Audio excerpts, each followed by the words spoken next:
All right, wonderful people, lovers of freedom. Good morning, good afternoon, good evening to each and every one of you. Welcome back to Expose News TV, your one and only YouTube platform. We're giving up back-to-back updates on how things they be, on how things they shell for Biafra land and beyond.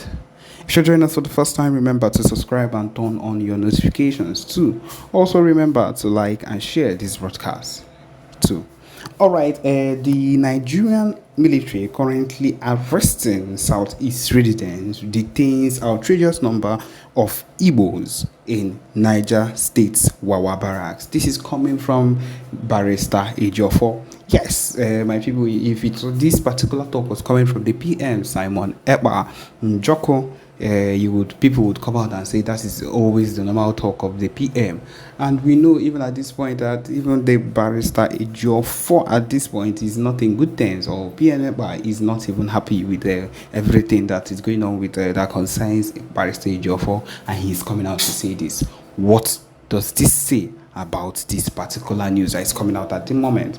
Yes, so that you would not claim or say that it's just normal talk just to push the agenda of the Biafra movement. Yes, Ejiofor said that the enforced disappearance in the southeast region of Nigeria has become a harrowing crisis that politicians in the region, especially those who are currently campaigning for elections in 2027, have continued to willfully ignore. Barrister Ifeanyi Ejiofor, human rights activist, has raised the alarm over the rising incidents of abductions and enforced disappearances of the Southeast residents, allegedly by the Nigerian security forces, the ZOO security forces. Ejiofor said that enforced disappearance in Southeast region of Nigeria has become a harrowing crisis that politicians in the region, especially those who are currently campaigning for elections in 2027, have continued to willfully ignore. He lamented that hundreds of Southeast elderly parents, young men and women are allegedly regularly taken by Nigerian security forces, disappearing without a trace, noting that the relatives of the victims could no longer determine the status or whereabouts or whether they were still alive.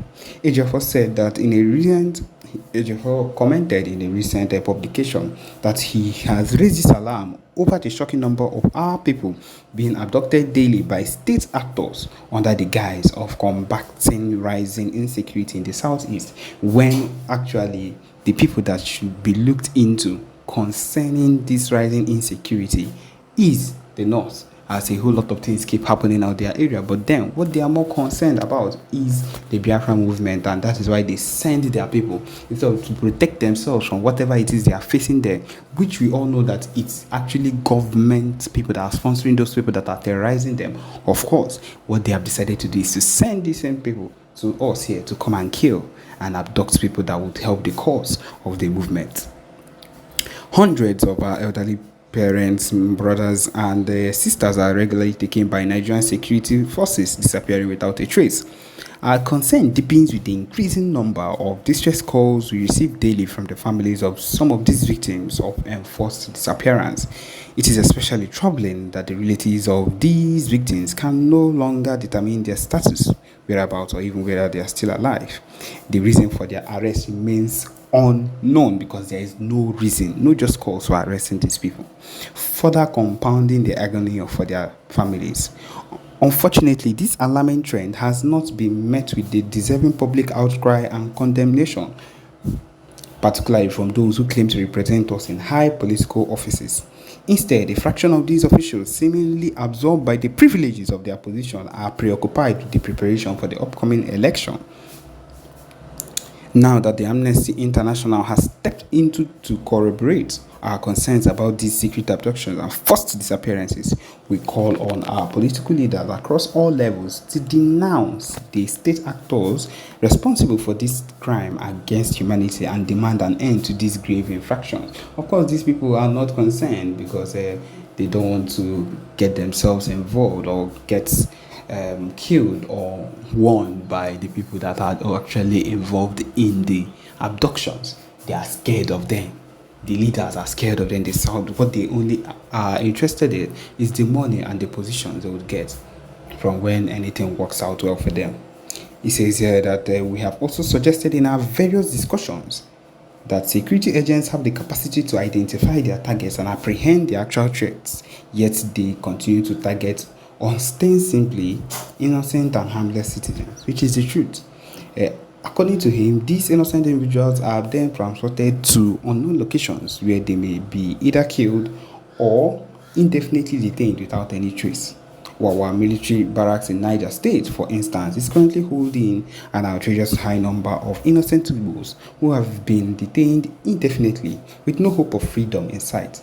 I am urging the governors of the Southeast states to take immediate action and use the machinery of the government to address this high rising trend. My people, this is what it is. Listen to Of policemen killed by Fulani herdsmen were discovered. A collaborative effort between security forces and local vigilantes resulted in the retrieval of deceased police officers' bodies belonging to the IRT Abuja PMF 51 Ogara and Anti-Kidnapping Squad Asaba. So these are the set of people that their bodies were found recently that were killed by Fulani herdsmen, and they are still keeping these people in their stead. They are still keeping this set of people in their stead, and that is why we can never allow them to encroach into our own land. They have already encroached, they have started entering, but we will not allow them to do that anymore, because the more they encroach, the more they enter into our land, the more they take over and want to feel that they have something they need to do in our place, and we will not let them have that. Yes, we can never let them have that. Okay, it continues. The recovered corpses of the officers have been deposited at Mariri Central Hospital morgue in Ugili, disclosed a senior security source at the Delta State Police Command, speaking on the condition of anonymity. The recovery operation, conducted in Ugili North local government area of Delta State, followed extensive search efforts in the forest on both Sunday and Monday. So these people have been missing for some time. On January 24th, 2024, 3 officers, all inspectors, were dispatched to the Ororo community in Ugili North, Delta State, in response to a distress call made by an individual named Moses Progress. The distress caller alleged an attack by suspected Fulani herdsmen, leading to the officers' deployment. Tragically, they never returned, and with their fate shrouded in uncertainty. So they called these people and they sent only 3 police officers instead of them to send a full squad to go and handle these people. Fulani herdsmen normally move in bulk, and you sent only 3 people. What do you expect? Of course, they have taken them down. Although the police authorities in Delta State have remained silent about the incident, a group of local vigilante members discovered the bodies of some of the slain officers. The report continued. Operation Huts belonging to the suspected killer Fulani herdsmen were demolished, and 6 corpses were found in the Agadama bush, while the whereabouts of the 15 others remain unknown. Regarding the discovery, the anonymous security source further elaborated. They spent over 3 hours at the hospital morgue during the documentation before being attended to at Ugili Central Hospital. Another source, when queried, mentioned no details yet, and I will get back to you as we progress, indicating ongoing investigation into the matter. My people, this is what it is, and this is what things would always end up to be, so far as it concerns the Fulani herdsmen being allowed to encroach, because these Fulani herdsmen, they are trouble. They are full-time trouble. And the earlier we get to find out that these people do not have a place with us, and they can never have a place with us in the southeast, I don't care about wherever they are, in Abuja or wherever, those people, they can allow them encroach into their land. But in our own land, Abia State, Imo State, Ebonyi State, Enugu State, and the rest, we are not allowed to let them in. We cannot let them in. If not, we risk losing lives of maybe innocent farmers, innocent people that are around. And that is the reason we must avoid we must avoid anything that will allow us calm down when we see them encroaching or entering into our land. We cannot do that. We cannot let them do that. And so because of that, we will always be at alert to make sure that they do not encroach into our land to do things that are not that to do things that would cause mayhem or trouble in our society or in our community.